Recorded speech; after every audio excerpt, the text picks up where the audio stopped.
우리 어릴 때는 저 윗동네에 쾌병이 돌았단다.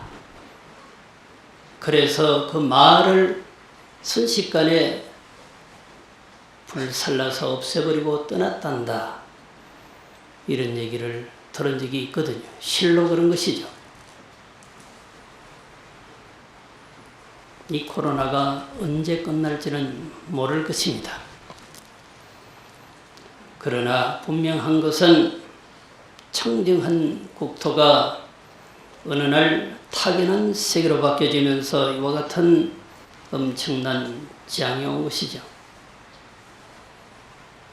그럼에도 불구하고 한국은 그나마저도 괜찮은 이유는 그 어떤 나라에 비해서보다도 좀 깨끗한 나라입니다. 그래도 마음을 놓을 수는 없는 것이죠. 그러한 인과관계 때문에 우리가 얼굴을 드러내놓고 마주하면서 성스럽게 기도하고 법문을 듣지 못하는 형국이 되었다고 하는 말씀을 드립니다. 오늘 생전의 제 3제 법문 주제는 영혼은 있는가, 영혼은 있는가입니다. 그냥 당도직입적으로 물으면 영혼이 있는가? 80%는 생각도 해보지 않았을 것입니다. 내가 걸어다니고 먹고 앉고 누우면 그뿐이지 그게 무슨 영혼이 필요하냐? 영혼은 있는 것입니다. 영혼은 있는가라고 질문을 한다면 그것은 마음은 있는가라고 질문하는 것과 다를 바 아니죠. 그럼 마음은 있는가? 마음은 있는 것이죠. 마음은 있는가라고 질문하는 것은 저 하늘에 태양이 달빛이 있는가라고 질문하는 것과 다를 바 아닙니다.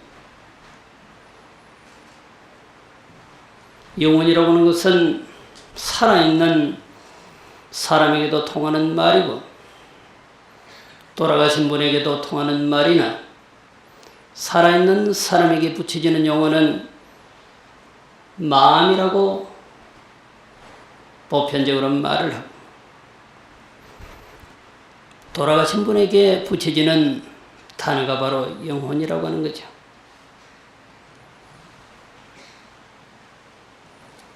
태양은 저 하늘에 영롱하게 존재하지. 영혼은 영영영영 존재하는 것입니다. 영혼이 있기 때문에 우리가 현재 이 자리에 이렇게 앉아 있는 것이죠. 나의 본래 모습이 기거 동작이라고 생각하지만 일어났다 앉았다가 갔다가 왔다가 먹고 자고 하는 이것이라 생각하지만 그것이 아닌 거죠. 기거 동작을 주도하는 주체가 있는 거죠. 여기 천장에 보면 라이트가 이렇게 켜져 있습니다. 저놈이 저기서 켜지는 것이 아니고 스위치를 올리에 켜지는 거거든요. 그런데 우리는 저 밝은 등불만 보는 거죠. 그 주체는 따로 있는데 단자박스에서 동작을 하지 않으면 아무런 의미가 없는 거거든요. 앉았다 일어났다가 갔다가 왔다가 먹고 자고 하는 이 모든 것들이 그냥 내가 하는 것이 아니고 그 주인공이 있는 거란 말이죠. 그걸 마음이라 하고 영혼이라 하는 것입니다. 이놈이 없다라고 한다면은 천도의 의미가 없는 거죠. 이놈이 없다라고 한다면은 생전 예수제의 의미가 없는 것입니다. 누구에게 하느냐 말이죠. 천도는 뭐고 예수는 뭐냐? 누굴 위해서, 누굴 향해서 하느냐? 나의 영혼을 위해서, 나의 마음을 위해서 돌아가신 선망 부모를 위해서 하는 것이거든. 영혼이 있다라고 하는 것은 영원한 진리입니다. 그놈이 있기 때문에 죽은 뒤에는 살아생전의 그 복업을 따라서 태어나는 것이 달라지는 것이죠. 살아생전에 선업을 닦아서 여러분들의 영혼은 잘 갈무리 되고, 잘 갈무리 되면 고통이 없는 안락의 세계에서 태어나는 것이 분명합니다. 살아생전에 악업을 지어서 여러분들의 영혼을 잘 갈무리하지 못한다고 한다면 안락이 없는 고통의 세계에서 태어나게 되는 것이죠. 흔히 우리는 선인 선과요 악인 악과라 그럽니다. 결국 착하게 살면은 착한 과보를 받는 것이고, 악하게 살면 결국은 악한 과보를 받는 것이죠. 이것은 우주의 질서이자 대자연의 섭리인 것입니다. 아니, 우리 친구는 별짓 다 하고도 잘 살던데요. 착하게 살면 손해본대요. 그게 진리인 것처럼 말해요. 혹여 그럴 수는 있어요. 그럼 뭘로 점지하느냐 말이에요. 공부를 안 해도 영리한 사람이 있어. 쪽집게 과외를 하지 않아도 아주 명석한 사람이 있어. 초라하고 눈을 부라리고 시험 준비를 해도 70점인 것까지가 않아. 그럼 이 화성은 실컷 놀고 시험을 앞두고 30분 정도만 공부하면 모르는 게 없어. 항상 100이야. 타고난 머리가 있거든. 전생에 예금을 해놓은 지혜가 있다. 지혜의 보급이 떨어지지가 않았어. 부자로 사는 것도 마찬가지거든. 전생의 창고에 아직까지는 보물이 차 있는 것입니다. 실컷 놀아도 살 만큼은 있는 것입니다. 그러나 언젠가는 고갈되게 되어 있는 것이죠. 채워넣지 않고 꺼내 쓰면 언젠가는 고갈되게 되어 있는 것이죠. 친구가 땡실 놀고 하는 일마다 잘 된다고 그 모습에 농락당할 일은 아닙니다. 나의 복업은 내가 만들어서 내가 받는 것이거든. 여실하게 골똘한 마음으로 선업을 지어가고 복업을 닦아가면 언젠가는 나도 땡실 놀아도 잘 사는 날이 옵니다. 저 화성의 주식은 살 때마다 귀어 올라가고, 내가 마음먹고 산 주식은 때만 되면 떨어지고, 내가 산 부동산은 때만 되면 떨어지는데 저 화성은 싼 거 사가지고 엄청나게 비싸게 팔아. 전생의 복업이 남아있어. 단순히 금생의 복업을 보면 안 되는 거죠. 우리가 복업을 닦는 것도, 또한 예수제를 지내는 것도 내 생이 있다고 믿기 때문에 그런 거예요. 내 생이 없다고 한다면 예수제 지낼 필요가 없는 거죠. 선업을 닦을 필요가 없는 것입니다. 이미 이대로 결정되어진 것이니까. 이대로 결정된 건 아니죠. 지금 내가 짓는 것은 이후에 받는 것입니다. 내가 지금 받고 있는 것은 과거에 지은 결과입니다. 아직까지 땡실 놀고도 대접받고 넉넉하게 사는 사람은 통장에 돈이 좀 들어있을 것입니다. 과거 전생의 보급의 통장에 보급이 좀 남아있단 말이죠. 그걸 믿고 무의도식하고 하루하루 살다 보면 어느 날인가는 고갈이 되게 돼 있는 것입니다. 끝내 부처님 말씀하신 대로 선인은 선과를 받고 악인은 악과를 받게 되어 있는 것입니다. 당나라 때 하동 배유라고 하면은 모르는 분이 없습니다. 아주 걸출한 인물이죠. 삼공 영의정을 지낸 분. 영의정 한 번 하기도 힘든데 3번?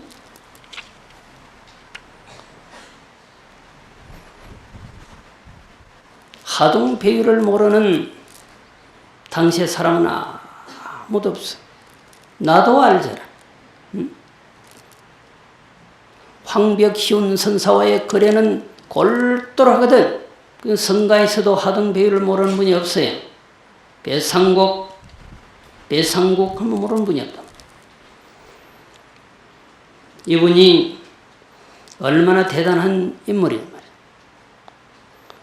청량국사는 당시에 가장 존경받던 스님, 또는 성송을 떠나서 존경을 받던 어른이죠.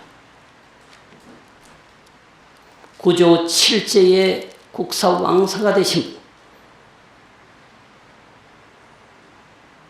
100살을 넘게 사신 어른이. 지금이야 100살이 애사롭지만 그 당시에는 60이 70이 기본이에요. 60을 넘기고 매우 힘들죠. 그런데 102살을 사셨어. 이분이 돌아가시니까 문종 황제가 정무를 3일 동안 폐지해버리거든. 황제가 돌아가셨을 때처럼 장례식을 치른다니까. 정무를 3일 동안 폐지해버리고 모든 백성에게 하얀 소복을 입게 하는 거죠. 상주가 되게 하는 거죠. 그렇게 해서 저 장례식을 치르고 종남산에 탑을 세웠다. 지금도 청량국사 탑이 그곳에 있거든. 그리고 탑에 비명을 쓰는데 이 배상국을 시켜서 쓰는 겁니다. 칙령을 내서 쓰는 명문이죠. 천하의 명문. 얼마 전에 제가 번역한 첫 번째 권에 그 내용이 여실하게 수록되어 있습니다. 그리고 대흥당사라고 하는 곳에 그분이 돌아가시던 진영을 그려서 영찬을 쓰시거든요. 이 하동배유는 그렇게 유명한 인물인데 어렸을 때 그랬을까? 그러지가 않았다는 거죠.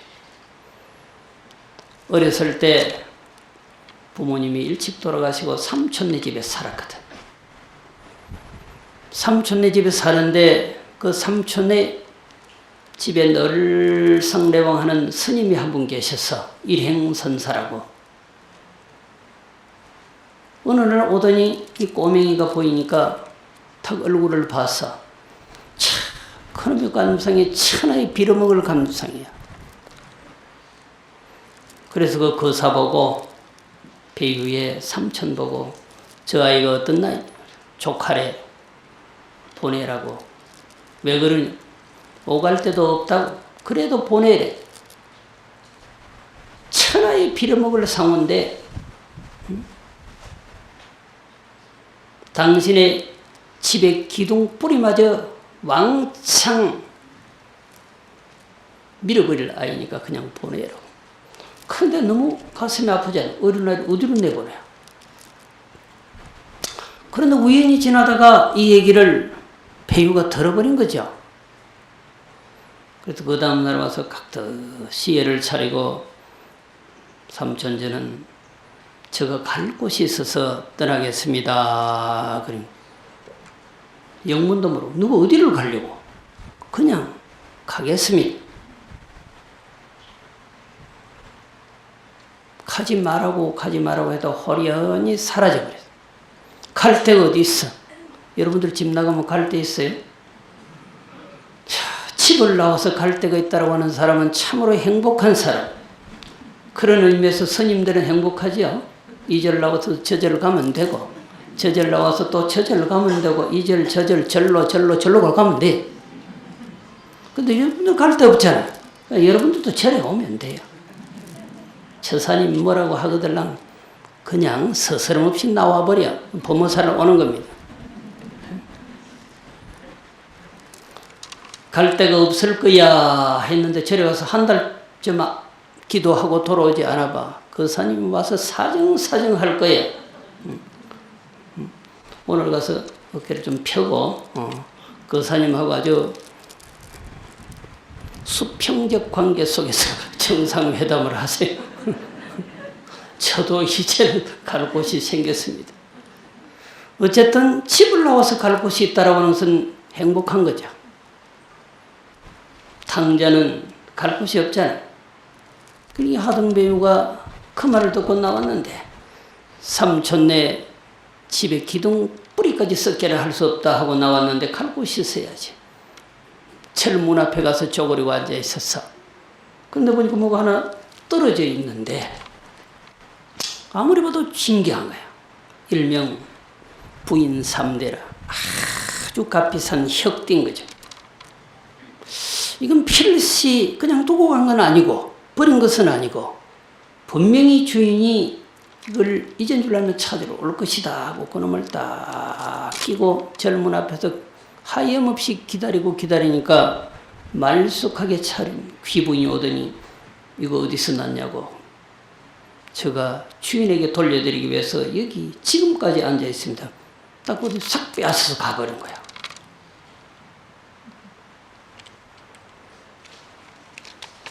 그러기로 동가숙 서가식을 하다가 또 갈 데가 없으니까 삼촌 집으로 또 갔어. 그런데 그 다음날 또 이 일행선사가 딱 온 겁니다. 그때 또 보더니 그래. 삼공 영의정을 할 사람이네 그런 거예요. 그래서 아니 스님 어느 때는 삼촌네 집 기둥 뿌리까지 썩게 만들 관상이라 하더니 오늘은 삼공 영의정을 할 관상이라니 그 무슨 말이니? 그때는 내가 그대의 관상을 받고 오늘은 그대의 심상을 보았노라 그랬어요.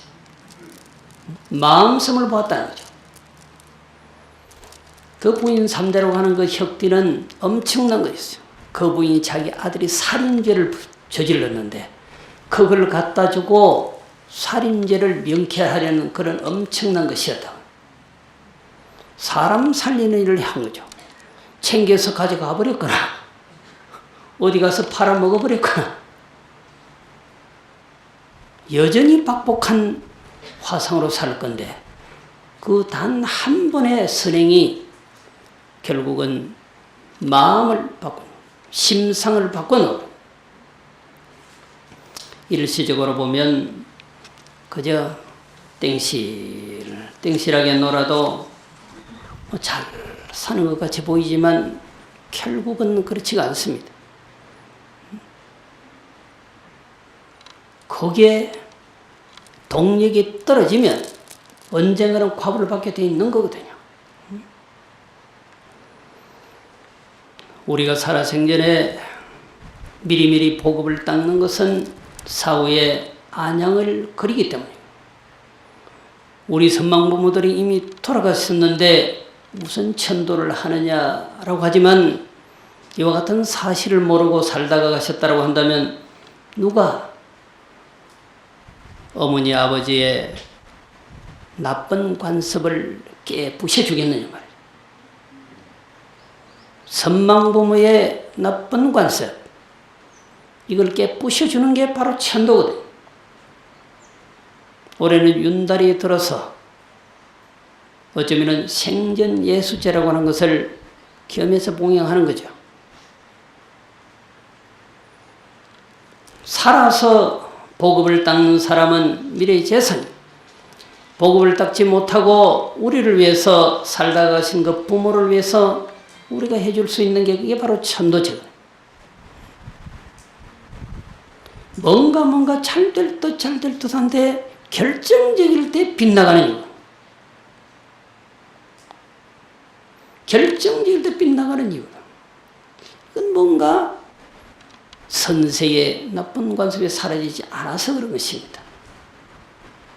이런 분들은 천도제가 영약이 될 수도 있을 거다라고 하는 말씀을 드립니다. 자, 합장하시죠. 일종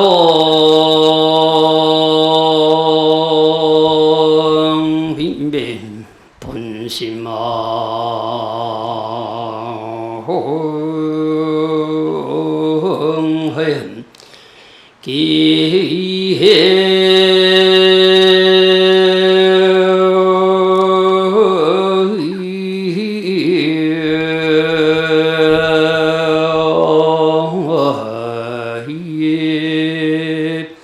삼도 역삼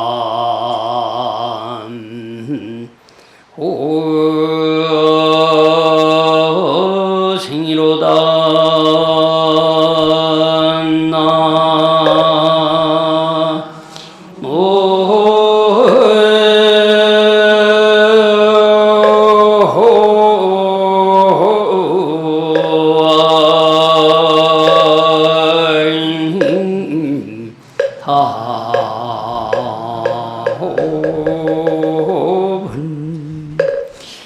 금적체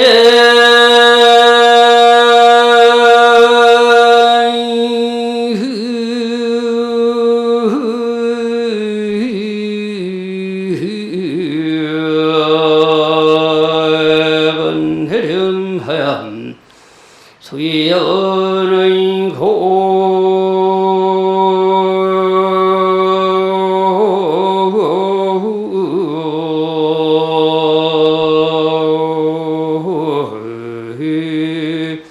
자환형함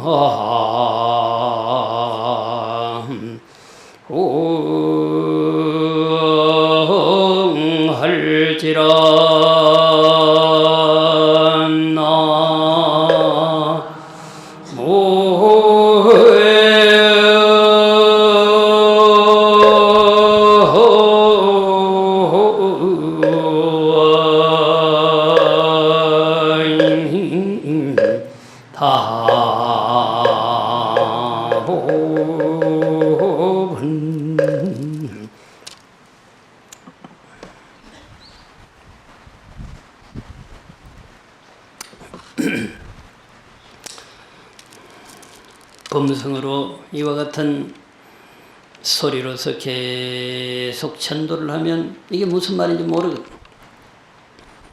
제사를 지내거나 천도제를 봉행하거나 이 말은 꼭 들어가는 내용이죠. 큰 예수제나 수룩제나 천도제를 봉행할 때, 49제를 봉행할 때는 이 말을 필히 해요. 일종위배 본시망이라 한번 내가 내 마음의 왕을 던져버렸답니다. 두 번도 아니고 한 번 딱 던져버립니다. 그걸로 인해서 삼도 역사생가 몇 번이나 사막도에 들어가고 나고 죽고 하였던가 말이죠. 우리의 본래 마음을 한 번 던져버린 탓에 내가 사막도에 들어가 버린 그대로 살면 되는데 말이야. 왜 거기다 자꾸만 색깔을 칠하느냐. 선백하게 그대로 살면 되는데 거기 무슨 정치적 색깔을 칠하고 경제적 색깔을 칠하고 너와 나의 색깔을 계속 입히기 시작하는 거 그대로 그냥 그렇게 두고 살면 되는데 말이야. 천만 번 하늘을 바꾸려고 한다고 해도 하늘이 바뀌어지냐? 천만 번 내가 별을 따오고자 한들 별을 따올 수 있느냐 말. 되지 않는 일이거든. 이놈을 물을 들인다고 해도 물이 들여지는 물건이 아니잖아. 그냥 그렇게 두는 거거든. 그냥 그렇게 살아가는 거거든. 그런데 우리는 어느 날 이양에 물들어서 정치적 색깔을 내 마음에 입힙니다. 파워의 색깔을 내 마음에 입히기 시작하는 거죠. 결국 그 결과 사막도에 떨어져서 나고 죽고 끝없이 헤매는 것입니다. 금일척제 번뇌래마야. 그러니까 오늘 그 번뇌의 더러운 물결들을 찰나간에 깨끗이 씻어버려. 수연너이고 자원하라. 깨끗이 씻어버리고 네 마음대로 본래 고향으로 가라. 본래 그대 마음이 순박한 그대로 돌아가라. 뭔가 잘 살아보려고 내가 색깔을 너무너무 많이 입힌 거죠. 어릴 때는 그냥 웃으면 웃는 것이 그대로 웃음인데 어느 날 1살, 2살, 3살, 4살, 10살, 20살, 30살 지나면서 그 웃음이 달라져 의미 있는 웃음으로 바뀌는 거죠. 그냥 웃고 그냥 우는 것이 아니라 그 울음에 의미가 있다는 거죠. 나의 색깔을 입히기 시작한 것입니다. 목적과 나름대로의 생각을 가지고 울리기도 하고 웃기도 하는 거죠. 생쇼를 벌리는 것입니다. 춤을 추는 거죠. 그렇게 해서 잘 된 게 뭐 있느냐? 천하를 속여도 당신을 속일 수가 없잖아. 하늘을 속이고 땅을 속이고 남편을 속이고 아들, 딸을 속여도 자기가 자기 자신을 속일 수가 없단 말.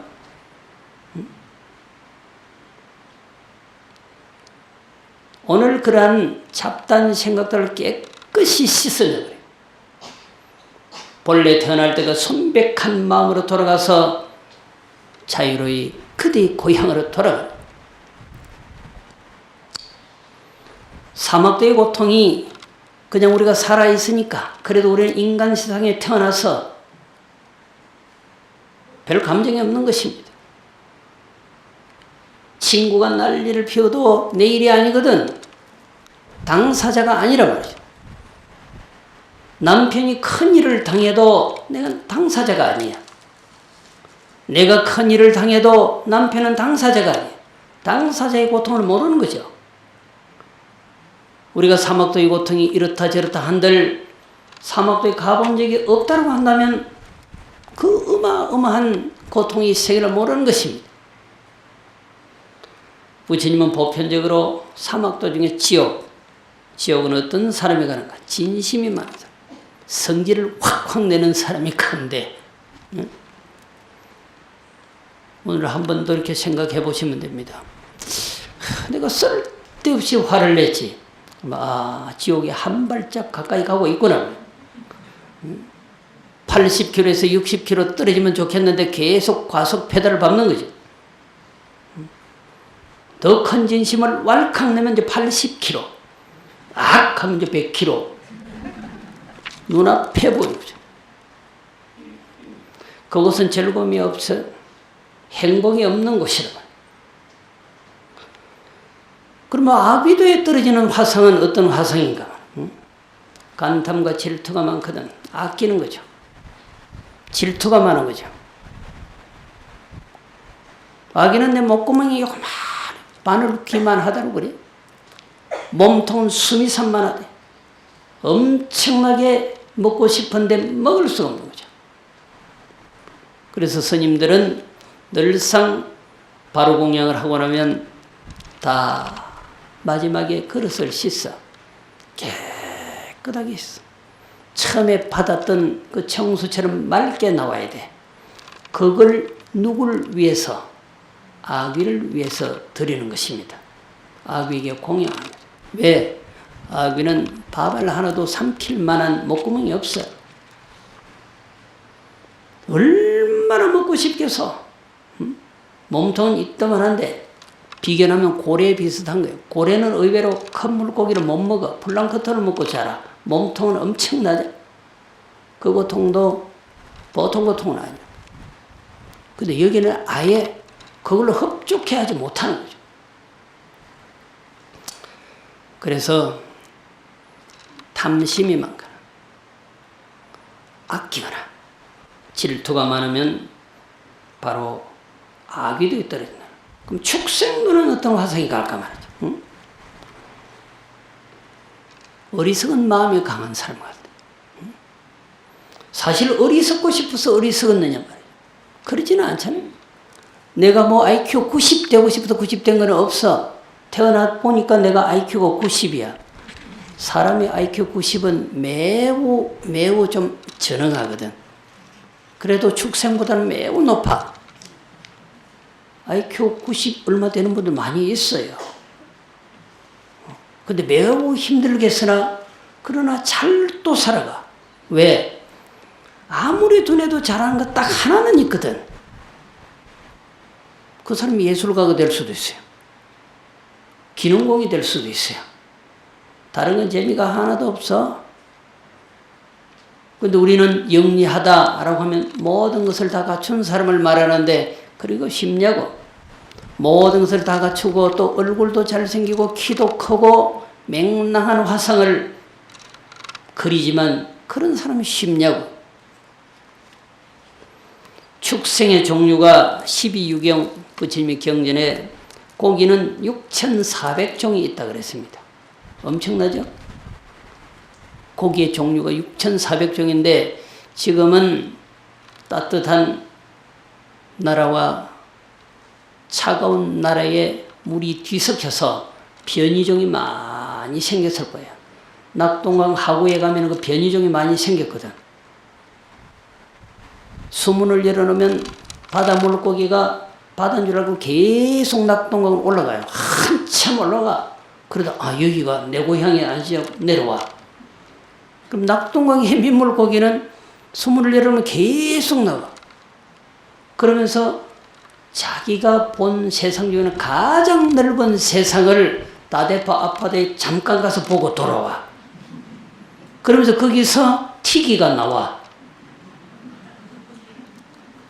변이종이 나와. 그러니까 고기가 6,400종이 아니라 이제는 더 많을 거라고요. 그 부처님은 그 당시에 6,400종이라고 그랬어. 새는 4,500종이 있다 그랬는데 금정산에도 새가 엄청 많을 거야. 원조의 새도 있지만 변형된 티기종도 엄청 많을 거예요. 짐승은 2,400종이 있다 했습니다. 이것도 역시 마찬가지로 변이종이 많을 거라고. 어쨌든 축생은 어리석은 마음이 강성한 사람이 가는 곳이라 그랬습니다. 근데 축생, 사람보다 짐승이 나을까? 그런 논리를 세우는 사람 많죠. 저는 부처님 말씀 따라서 산천, 초목을 다 좋아합니다. 그런데 뭐 강아지랑 고양이 좋아하지 않을 리가 있겠습니까? 좋아한다. 그러나 무엇을 더 좋아할까라고 하는 거죠. 고양이도 사랑하고 강아지도 사랑하는 거 천하 산천 초목도 사랑할 일이나 사람이 사람을 더 사랑하면 더 아름다운 세상이 되지 않을까. 보편적으로 강아지를 왜 키우세요 하면 배신을 하는데 사람한테 늘상 배신만 당해봤나 봐. 배신당하지 않게 키워야지. 아예 부모를 배신할 것처럼 할 것이면 출가해서 아예 영리해 영원히 떠나죠. 출가하면 되잖아. 그럼 배신이 아니지. 어째서 강아지가 당신을 배신하지 않는다고 믿느냐. 애완동물이 당신을 배신하지 않는다고 믿느냐 말이죠. 이게 어리석은데 이 사람이 축생될 확률이 매우 높아. 축생과 가까이 해서 축생 쪽으로 가는 게 아니고, 그러면 강아지나 고양이는 사람 가까이에서 사람 쪽으로 오나? 사람 버릇을 배워서 그럴 리도 있지. 배신을 안 하는 것이 아니라 본인도 살아남기 위한 수단이죠. 그 강아지도 고양이도 주인한테 잘 보여서 어차피 이 홀에서 빠져나갈 수가 없어. 구속된 인물이야.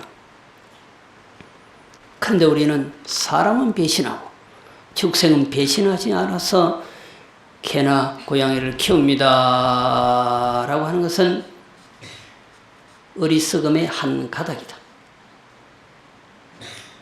절대로 그럴 리가 없는 것입니다. 축생은 치심이 치성한 사람이 결국 태어나는 곳이다 라고 하는 말씀입니다. 중국의 부평은이라고 하는 곳에 한 아전이 친구들과 이제 야유회를 갔어. 재밌게 놀고 있는데 염소 한 마리가 지나가. 그리고 이제 그냥 마음이 잠시 흔들려서 그래 우리 저거 잡아가지고 그냥 삶아 먹자 그랬어.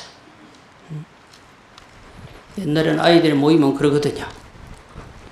제 집에 닭 한 마리 잡아와서 삶아 먹자 그러고 밤에 삶아 먹고 그거 도둑이라고 생각도 안 해. 그런데 염소를 잡으니까 이 염소가 알아 죽는 줄 막 게레게레 막 울기 시작하는 거야. 근데 계속 우니까 주인한테 들킬 것 같잖아요. 왜 저렇게 우는고 하고 주인이 나오면 영락없이 이제 도둑놈으로 잡히니까 혀를 잘라버렸어. 울지 말라고. 그래 삶아서 볶아 먹어버렸어. 그걸로 끝났으면 너무 좋겠으나 어느 날부터 이 화상에 혀가 자꾸만 말려 들어간 거야. 말려 들어가 말을 할 수 없어. 급기야 혀가 오그라들어서 말을 못하는 거야. 아전의 벼슬도 벼슬이라고 현령한테 가서 사표를 냈습니다. 왜 그러느냐. 평소에 아주 품성이 곱던 화상인데 그만둔다 하니까 그래서 사실 이래서 제가 그만둘 수밖에 없습니다 하고 보니까 진짜 혀가 말려 들어갔거든요. 근데 이 현령이 나름대로 불심이 있어서 그러면 내 시키는 대로 한번 해보라. 대성경전을 사경하고 혀가 돌아가지 않아도 기도하고 독송을 하라고 했어. 그 혀가 말려 들어가서 말이 안 되니까 글을 쓰는 거죠. 간절히 사경을 하고 기도하고 혀가 돌아가지 않으나 독경을 했더니 어느 날 해가 서서히 풀리기 시작해. 원상복구가 됐어. 다시 아전자리도 꿰찼어. 자, 엄청난 걸 보여준 거죠. 찰나간에 적시에 바로 받아버리잖아요. 내가 상대를 느닷없이 탁 때리면 옆에서 바로 날라와. 당과야 그거는. 바로 받는 거라고. 그런데 내가 한 방 날렸는데 상대가 똑같이 가격하지 않아서 힘이 약하거나 아니면 때를 기다리거나 그런 거잖아요. 절대로 용서는 안 합니다. 힘이 약해도 속으로 언젠가는 내가 원수를 갚는다는 생각이 있는 거죠. 그것이 금생이 끝나고 다음 생으로 갔을 때는 그 과보는 결국 받게 돼 있는 거죠. 그런데 용케도 혈령의 뜻에 따라서 사경을 하게 되고 기도하고 참여하는 공덕으로 금생에 받고 금생에 또한 그 모습을 정리를 해버린 거죠. 여러분들도 이렇게 뭔가 메어두고 한 그런 엎덩어리가 있다고 한다면 즉시 풀어버리는 게 맞습니다. 자, 영혼은 있는가? 있다. 이 영혼을 살아생전에 잘 갈무리하고 죽은 뒤에 잘 천도한다면 가정은 그야말로 화평하고 행복이 절로 넘쳐나는 것입니다. 마음은 있는가? 있단 말이에요. 이 마음을 잘 갈무리하면 살아생전엔 복업이 넘쳐나고 죽은 뒤에는 안녕의 세계로 가는 것입니다.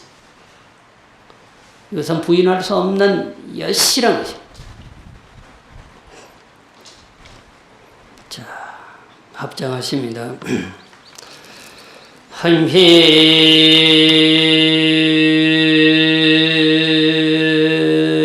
탑을 제하방관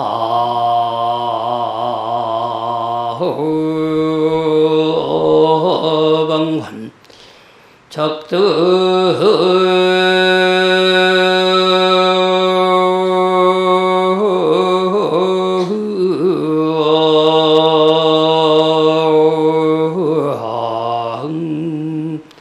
심도 절마 엉망이로다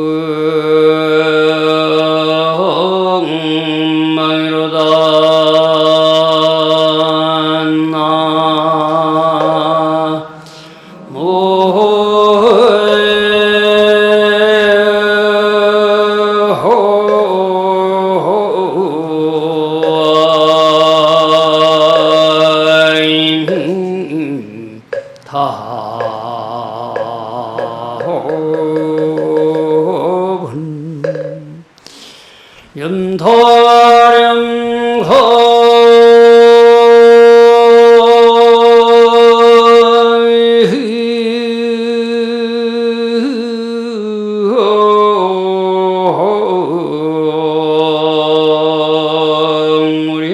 무렴천연 용문상바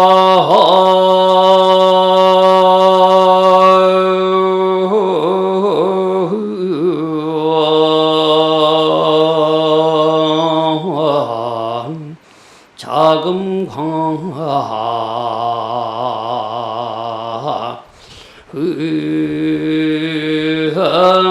흥하리라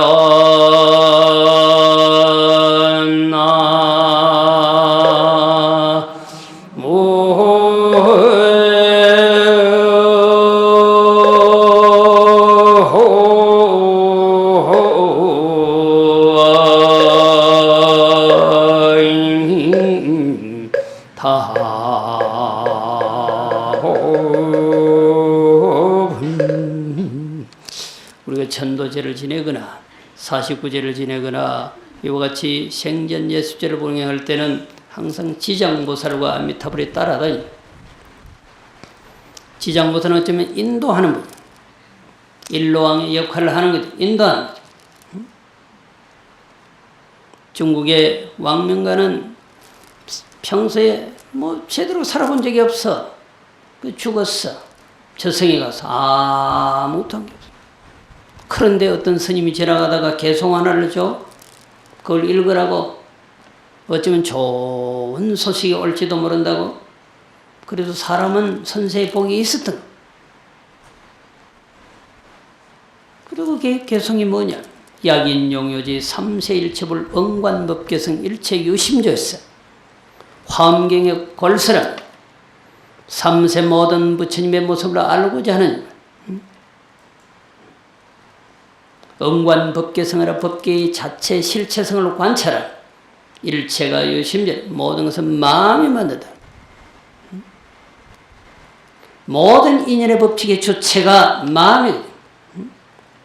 보편적으로 남방학자들이 근본불교를 하는 학자들이 연기법을 깨달았대.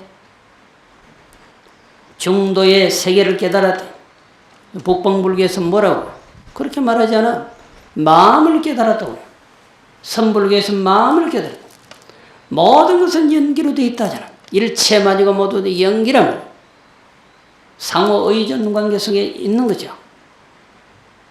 하늘이 있고 땅이 있는 거죠. 남자가 있고 여자가 있는 거죠. 강이 있고 산이 있는 거라면 모든 것들은 의지해서 존재하는 것이잖아.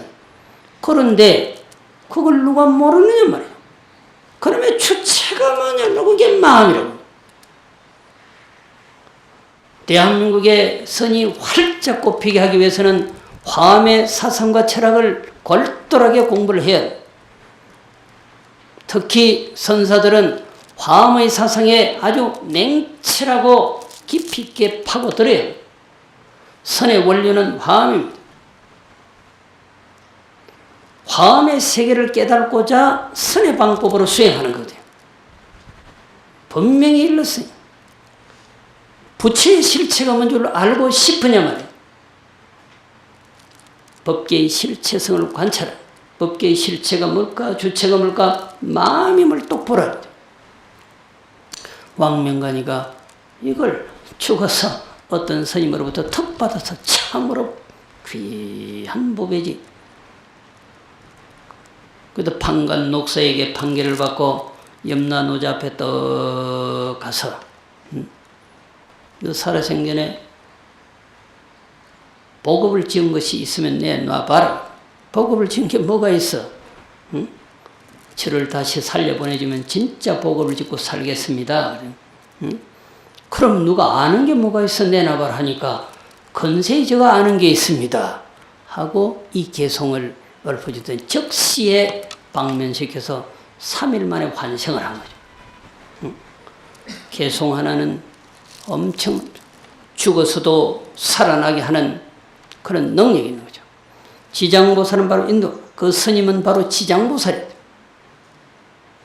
그러면 인도해서 어디로 보낼까? 안양의 세계로 보내는 것이 궁극의 목적이거든. 안양의 세계는 교주가 누구냐면 아미타부치님. 실질적으로 이와 같이 지장보살 그리고 서럽을 닦고 복업을 지어서 살아생전에 행복하게 살고 죽어서는 극락세계에 가는 것이 현실적인 문제. 그런데 그렇게 가지 않고 적시에 가버리는 거죠. 그래, 안양세계의 미타 정토에 가야지 하고 나무아미타불 조금 있으면 제 법문이 끝나면 분명히 장엄연불을 하면서 따라서 나무아미타불을 할 겁니다. 하늘을 쳐다보고 반쯤 졸다가 나무아미타불 하다가 끝날 겁니다. 근데 진짜 그 아미타불이 어디 있느냐 말이에요. 이렇게 관찰하는 게 수행이거든. 그냥 입으로만 따라하는 거 구두선이고 아미타가 진짜 어디 있느냐 말이에요. 응? 그 아미타를 생각하는데 가슴에 찰싹 붙여놓고 허리도 떼지 마라. 찰싹 붙여놓고 한 발짝도 지나지 마라. 일념으로 심일경성으로 하는 겁니다.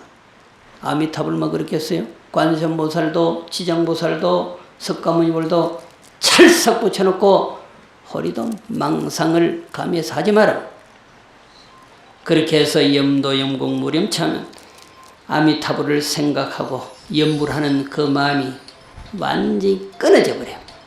내가 아미타부처님을 생각하는 그 염불하는 자체가 다 끊어져 버려요. 그런 생각이 없는 거. 내가 아미타부처님 부르는데 부른다라고 하는 생각이 없는 곳에 탁 도착하면 말이야. 갈 때까지 간 거거든. 용문상방 자금강하리라. 여러분들의 안입이 설신해서 자마 금색 광명이 환히 나타난다 그래서 미타 정토에 갈 것이 아니라 내가 바로 미타 정토에 사는 아미타 부처님이 되어버린다는 거죠. 여러분들 집에서 기도하라면 기도하나? 안 하는 거죠. 그러니까 금정총림에서 주지스님이 이와 같은 기간을 정해놓고 어른 스님들을 모셔서 법음을 전해주면서까지 기도해서 살아생전의 복음을 닦고 사후에는 안양의 세계에 바로 가버리는 치광이라 바로 가버리는 거예요. 돌아서 가는 게 아니고 직진하는 게 그게 치광이거든요. 바로 가버려요. 목숨이 끊어짐과 동시에 바로 가버려요. 아니면 아미타불을 부르다가 지장보살을 부르다가 부르는 사람도 없고 부르는 생각도 다 사라져버리고 완전히 무념무상의 상태에 딱 들어가면 나의 눈, 귀, 코, 나의 전체 전신에서 부처님의 광명이 훤히 나타난다. 이번 우라문절 천도 기도에 동참을 여러분들이 이미 했습니다. 오늘이 3제입니다. 남아있는 제예까지 지금까지 공을 들이지 못했다고 한다면 간절히 공을 들이고 기도하면 아마 육근문두에서 금색 광명이 나타날 것입니다. 설사 그렇지 못한다고 하더라도 살아생전에는 7일국의 길이 좀 더 줄어들고 사후에는 극락으로 가는 터전이 분명히 될 거다. 영혼은 있다. 마음은 있다. 있음으로 복음을 닦는 것이고 이 자리에 존재하는 것이고 그 영혼은 나는 죽어도 내 육체는 죽어도 다만 다른 세계로 옮겨갈 뿐이다 라고 하는 말씀을 드리면서 영혼은 있는가 라고 하는 본문의 주제를 마치겠습니다.